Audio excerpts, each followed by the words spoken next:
this morning in case 21-147, Egbert versus Boulay. Ms. Harris? Mr. Chief Justice, and may it please the Court, this Court should not expand Bivens for the first time in 40 years. First, Bivens extensions clash with modern precedent.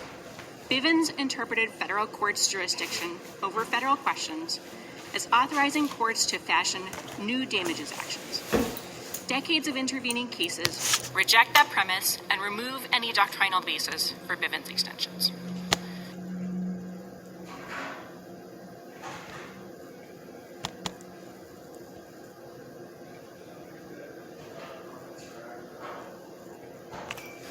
To secure warrants, absent exigent circumstances, and we can debate.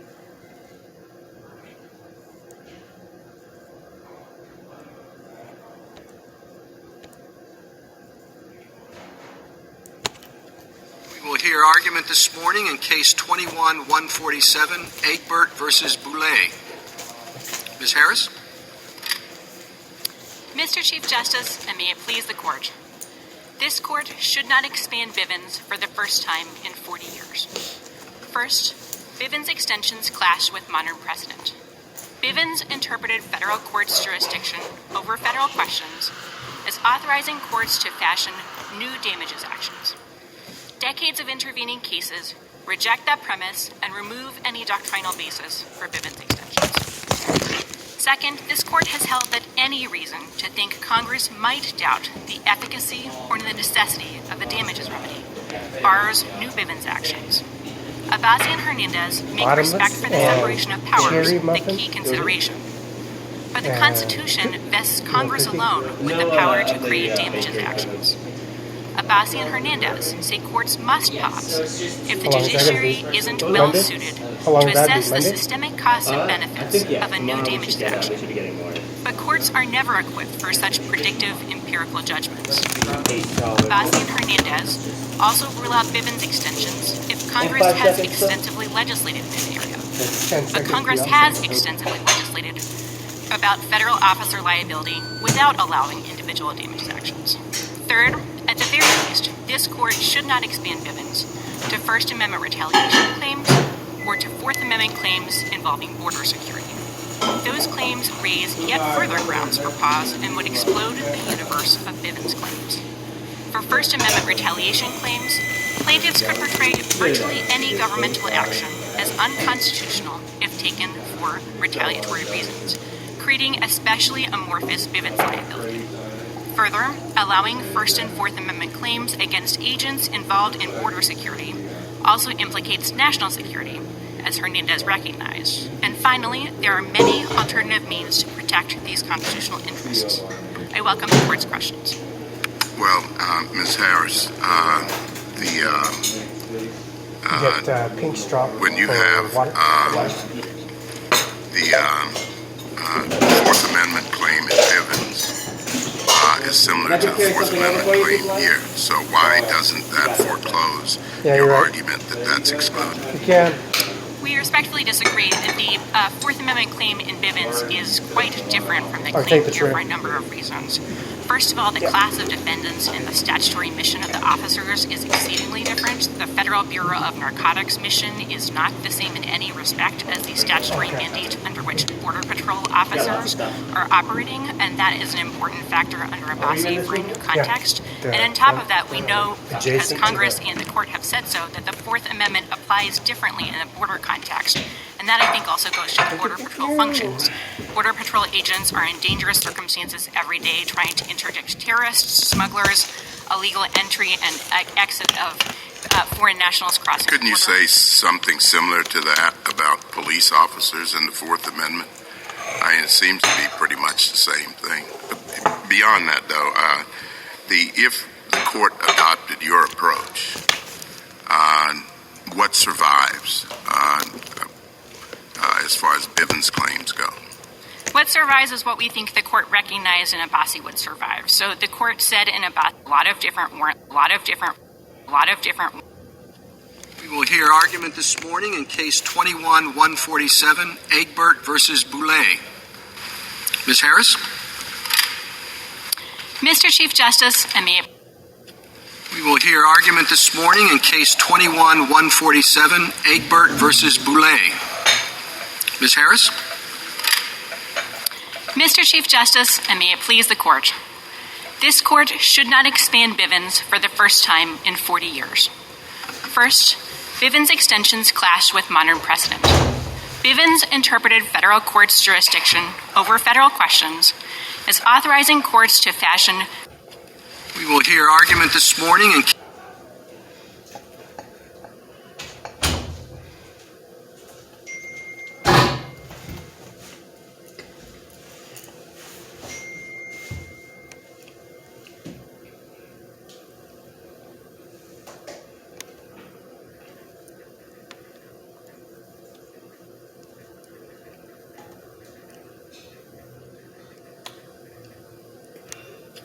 We will hear argument this morning in Case 21-147, Egbert versus Boulay. The DEA is a retaliation claim. We will hear argument this morning in Case 21-147, Egbert versus Boulay. Ms. Harris? Mr. Chief Justice, and may it please the Court, this Court should not expand Bivens for the first time in 40 years. First, Bivens extensions clash with modern precedent. Bivens interpreted federal courts' jurisdiction over federal questions as authorizing courts to fashion new damages actions. Decades of intervening cases reject that premise and remove any doctrinal basis for Bivens extensions. Second, this Court has held that any reason to think Congress might doubt the efficacy or the necessity of a damages remedy bars new Bivens actions. Abbasi and Hernandez make respect for the separation of powers the key consideration. But the Constitution vests Congress alone with the power to create damages actions. Abbasi and Hernandez say courts must pause if the judiciary isn't well suited to assess the systemic costs and benefits of a new damages action. But courts are never equipped for such predictive empirical judgments. Abbasi and Hernandez also rule out Bivens extensions if Congress has extensively legislated in an area. But Congress has extensively legislated about federal officer liability without allowing individual damages actions. Third, at the very least, this Court should not expand Bivens to First Amendment retaliation claims or to Fourth Amendment claims involving border security. Those claims raise yet further grounds for pause and would explode the universe of Bivens claims. For First Amendment retaliation claims, plaintiffs could portray virtually any governmental action as unconstitutional if taken for retaliatory reasons, creating especially amorphous Bivens liability. Further, allowing First and Fourth Amendment claims against agents involved in border security also implicates national security, as Hernandez recognized. And finally, there are many alternative means to protect these constitutional interests. I welcome the Court's questions. Well, Ms. Harris, when you have the Fourth Amendment claim in Bivens is similar to the Fourth Amendment claim here, so why doesn't that foreclose your argument that that's excluded? We respectfully disagree. The Fourth Amendment claim in Bivens is quite different from the claim here for a number of reasons. First of all, the class of defendants and the statutory mission of the officers is exceedingly different. The Federal Bureau of Narcotics mission is not the same in any respect as the statutory mandate under which Border Patrol officers are operating, and that is an important factor under Abbasi for a new context. And on top of that, we know, because Congress and the Court have said so, that the Fourth Amendment applies differently in a border context, and that I think also goes to the Border Patrol functions. Border Patrol agents are in dangerous circumstances every day trying to interdict terrorists, smugglers, illegal entry and exit of foreign nationals crossing the border. Couldn't you say something similar to that about police officers in the Fourth Amendment? I mean, it seems to be pretty much the same thing. But beyond that, though,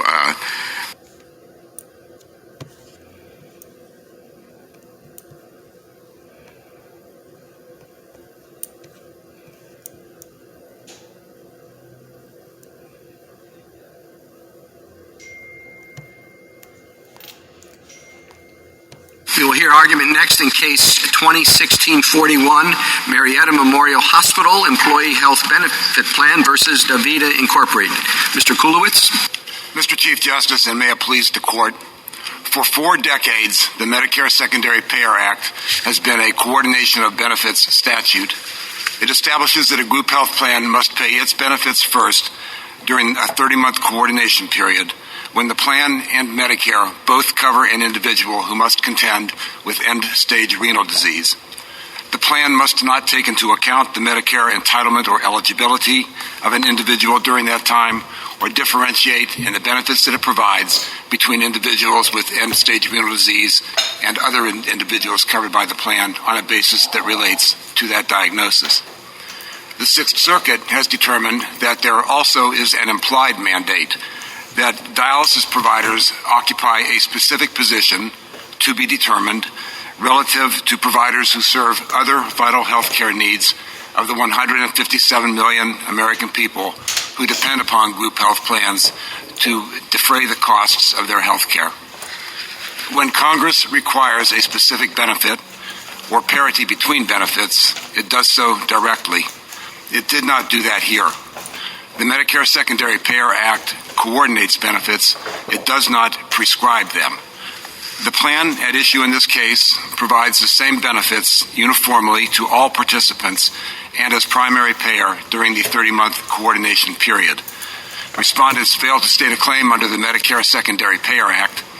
Because the alleged violations of the Medicare Secondary Payer Act are the express and only basis of their ERISA claims, respondents also failed to state a claim under ERISA.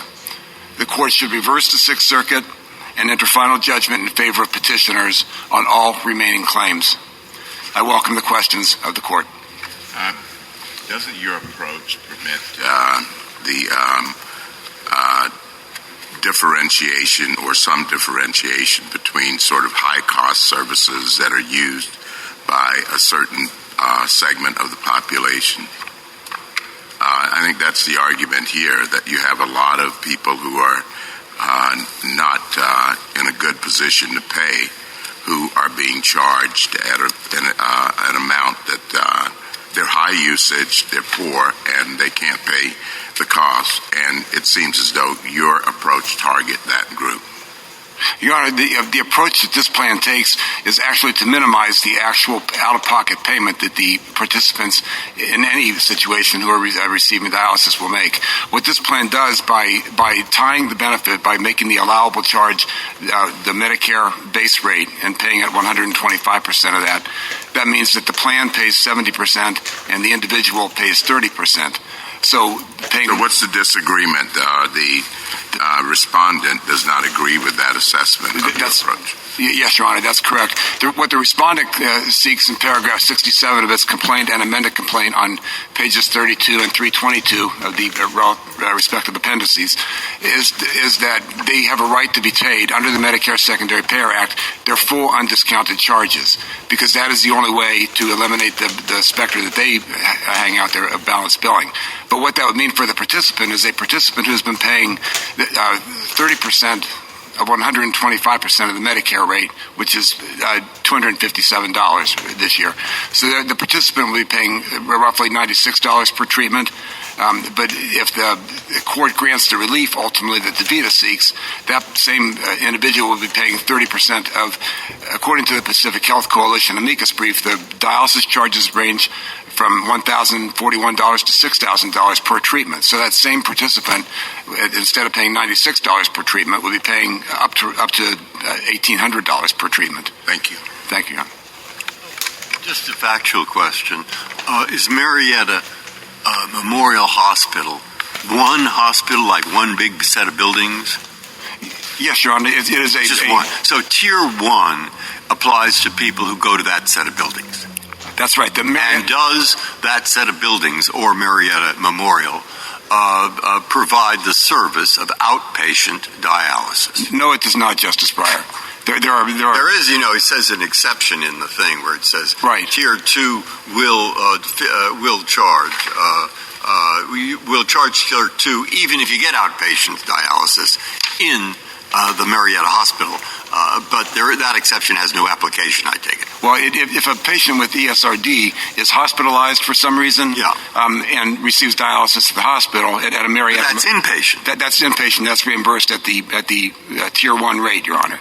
Yes. It's reimbursed at the Tier 1 rate. So, the Tier 2 rate right now, anybody... Okay, good. I'll ask the others. Thank you, Your Honor.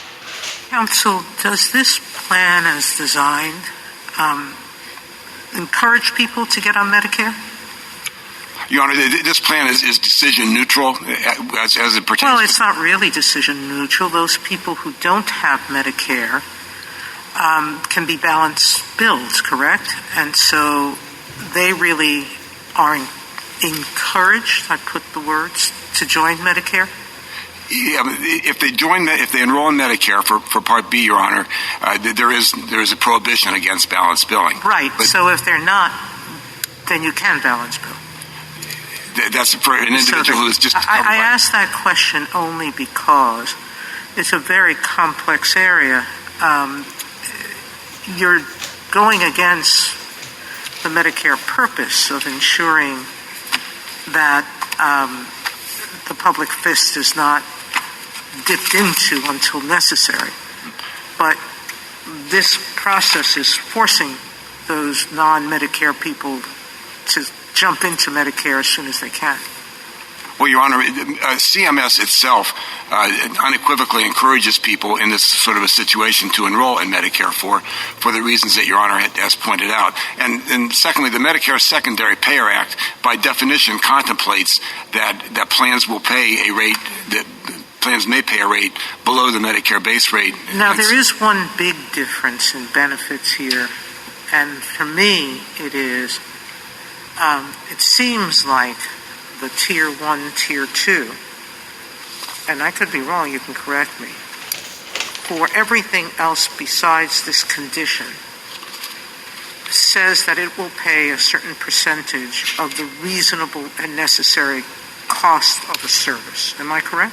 Well, Your Honor, technically the plan says it will pay reimburse at the reasonable and necessary cost of all services. Just with respect to Medicare and 10 other services, by the way, there are reference-based prices. So why isn't the fact that this is a differentiation of the general standard of paying benefits? The general standard is a percentage of the reasonable and necessary costs. But with respect to ESRD, you limit it to a cap. Why isn't that cap? We pay the same... I'm sorry, Your Honor. Yes.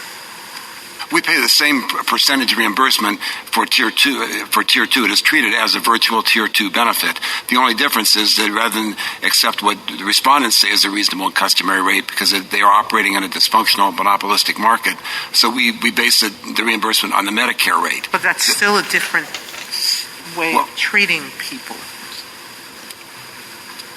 So why isn't that on the face of the statute? Your Honor, not legal?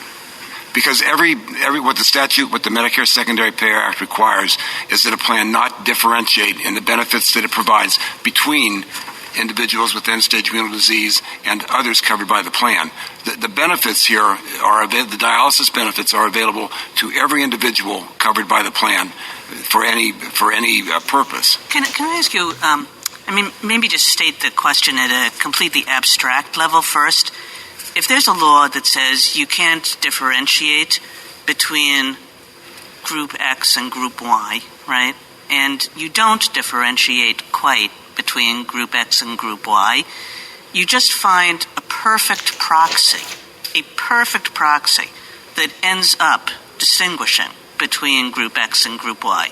So you change the words, but 100% of the people with this proxy characteristic are Group X. And 100% of the people with this proxy characteristic are Group Y. Are you in violation of the differentiation provision or not? What you would do in that situation, Your Honor, under the auspices of the Medicare Secondary Payer Act, is you would look at the first group in Your Honor's hypothesis, if they all are, and bearing in mind the statute says individuals with end-stage renal disease. If that is a common denominator among that class, then you go to the next element of the statute. Is that differentiation on account of the existence of end-stage renal disease? Is it on account of that individual's need for renal dialysis as opposed to the other treatment therapy? I guess I'm not really quite understanding what you're getting at, so now we'll just go to the case. It doesn't take much of a change in the numbers to be a perfect proxy. These are like 99% and 97%, but let's say you had 100% and 100%, meaning that 100% of people with end-stage renal disease needs dialysis, and 100% of the people who need outpatient dialysis have end-stage renal disease. Suppose it were 100%, as opposed to what it is, which is 99.5% and 97%. All right, but let's just round up and say it's now. When you differentiate between people on the basis of end-stage renal disease, you say, well, we can't do that. We'll just differentiate on the basis of the treatment that they all need and that only they need. That would be a different situation, of course. And proximity makes... Before you tell me why it's different, in that situation, have you violated the provision? If there is, Your Honor, if there is a 100% complete identical overlap, then we are back in the situation that the statute prescribes. So then you would ask... Back in the situation that the statute prohibits. Well, you would be in violation of the statute. Is that what you're saying? Well, if. I'm just asking. I'm just trying to get it clear. If my hypothetical is right, you're in violation of the statute. Not necessarily, Your Honor, because then you go. You were just in violation of the statute 10 seconds ago. Because, Your Honor, there's more to it than that. That's the first question that you asked. I just want to know the answer to that first question. 100%, are you in violation of the statute? No, Your Honor, because there's more to it than that. Because what the Medicare Secondary Payer Act says is that if that situation exists, if you have, whether it's a 100% overlap or straight out end-stage renal disease, if they're all on one side, if the benefits that they have under the package are different, it's 100% on that side, then you go to the on the basis of qualifying phrases. Are they on there because on the basis of their end-stage renal disease or the need for renal dialysis or in a related manner? Bearing in mind, there are a number of utterly lawful and reasonable classifications of plans. A plan can differentiate in the benefits made available based upon seniority, collective bargaining status, geography. We could go down a list of these kinds of diseases with these kinds of treatments that are always necessary for that disease and only used for people with that disease. We can do diabetes type 1 and insulin, or we could do antiretrovirals and AIDS. And these are, you understand why people don't want to pay for these things. They're expensive. But isn't that exactly what Congress was trying to do? It's saying stop trying to get out of paying for the only treatment that is appropriate for a particular disease. And now you say, well, we can do that. We just don't have to use the words end-stage renal disease. Your Honor, Congress legislated both an objective and means. The objective plainly was to protect the Medicare fisc after the usage of the Medicare benefit had grown exponentially over original projections. So, but then the means by which it said it required the plans to do that are not taken into account during the coordination period and not differentiate in the benefits that it provides between individuals with end-stage renal disease and others covered by the plan. So you could use... So I take that answer to be something along the lines of, and this is possibly right, we have found a perfect end run around the statute, but sometimes statutes have perfect end runs, and if the statute doesn't prescribe it, too bad. What the text of this statute pertains to, Your Honor, though, is distinctions between individuals, not distinctions between services. If we look to the clear text of the statute, it says what it says and does not say what it does not say. What the statute says is... we could go through a whole host of these. Mr. Waxman has a lot of them in his brief. If you say you can't differentiate between Orthodox Jews and everybody else, and then you have a tax on yarmulkes and kosher food. Are you doing that differentiation or not? Well, and of course, in the Bray case, what the court did was to reject that sort of a classification as a basis for ipso facto invidious discrimination. You know, what this plan does, Your Honor, it's essential. It's vitally important to the case. This plan provides exactly the same benefit to every individual in the plan. There is no differentiation in the benefits made available. And what the Medicare Secondary Payer Act measures is there a difference between the benefits provided to the individuals? I want to make sure I understand your answer, because obviously Justice Kagan's line of questioning is very important, and I want to know if you rely on the statutory language in your answer to her, and whether that's how the statutory language should be read, because the practical result obviously is not one that I think the people writing the statute would want to sanction if it's the exact same result. But the statute says whether it turns on whether or not the health plan takes no notice whatsoever of whether the claimants are eligible.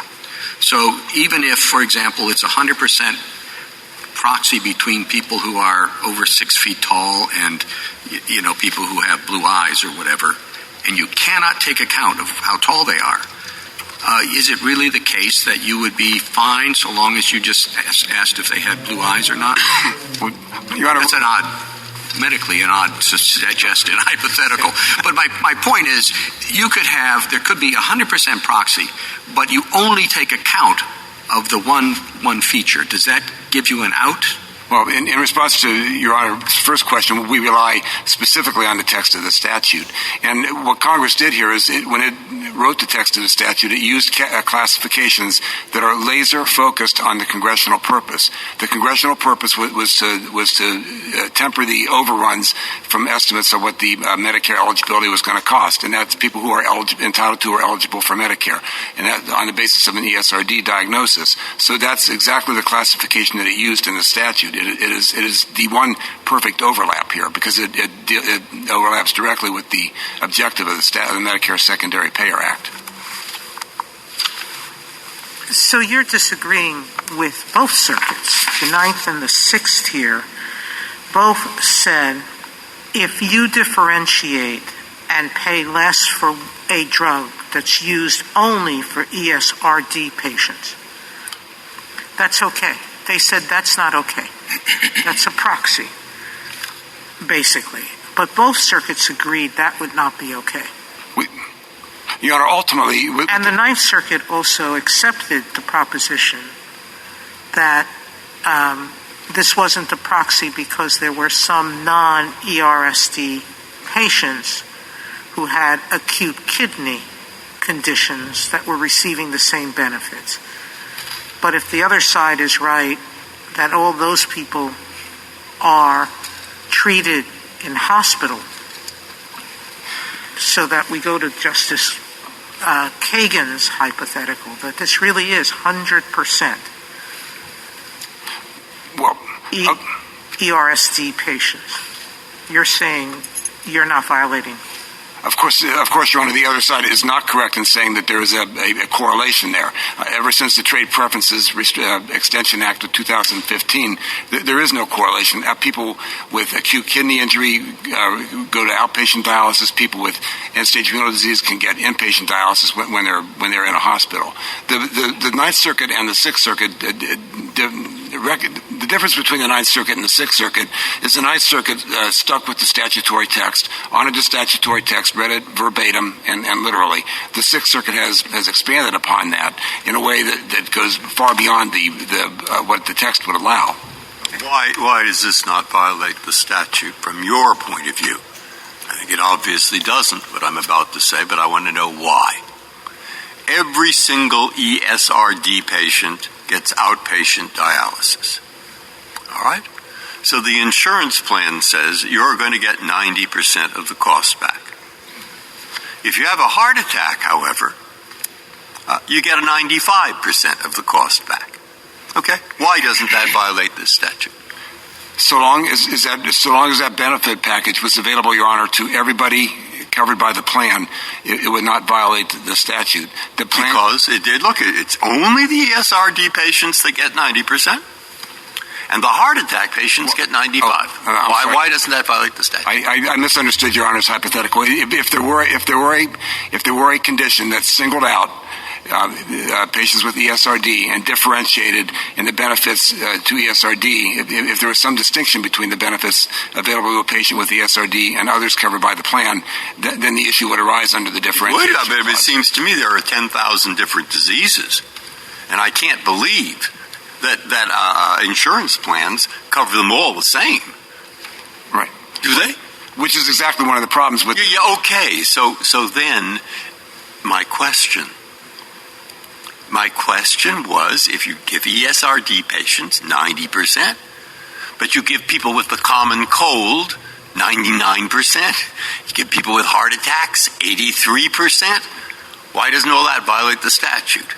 Your Honor, because the statute contains no requirement of any particular benefit. The Medicare Secondary Payer Act does not prescribe any... So your answer to Justice Kagan then is, even if there are everybody that gets outpatient renal dialysis has ESRD, everybody, and we give everybody 62% of the charge, all those ESRD, and we give some other person with a heart attack more, that doesn't violate the statute, because everybody getting ESRD is getting the same. That's correct, Your Honor. Are you sure that's correct? Well, Your Honor, that package of benefits, if I understand Your Honor's hypothetical correctly, is one that would be applied uniform. The same package of benefits applied uniformly across a plan in the context of a statute that has no requirement of any specific benefit. I need to understand it from your point of view, and I want to see the other people what Mr. Waxman thinks. Thank you, counsel. Justice Thomas, anything further? Justice Breyer, anything further? Justice Alito?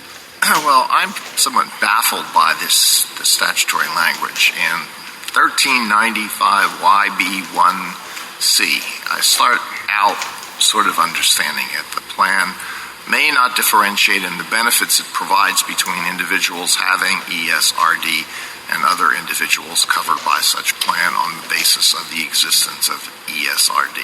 All right, I can understand that. But after that point, a group health plan may not differentiate in the benefits it provides between individuals having ESRD and other individuals covered by such plan on the need for renal dialysis. What does that mean? In what sense is it different from what I just read?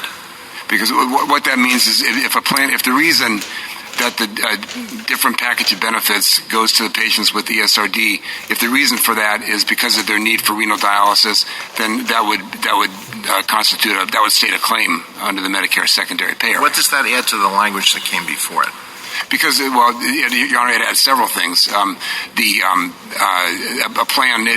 If a plan were to say that it would cover individuals who need kidney transplants, but it was going to be a separate package of benefits for individuals who needed renal dialysis, that of course would be one of the distinctions that it would address. But overall, what it addresses is if the plan differentiates in the benefits between individuals with end-stage renal disease and others on the basis of the need of the individual with end-stage renal disease for renal dialysis, then that would constitute a violation of the statute. I mean, I thought the first clause meant that if you have people with end-stage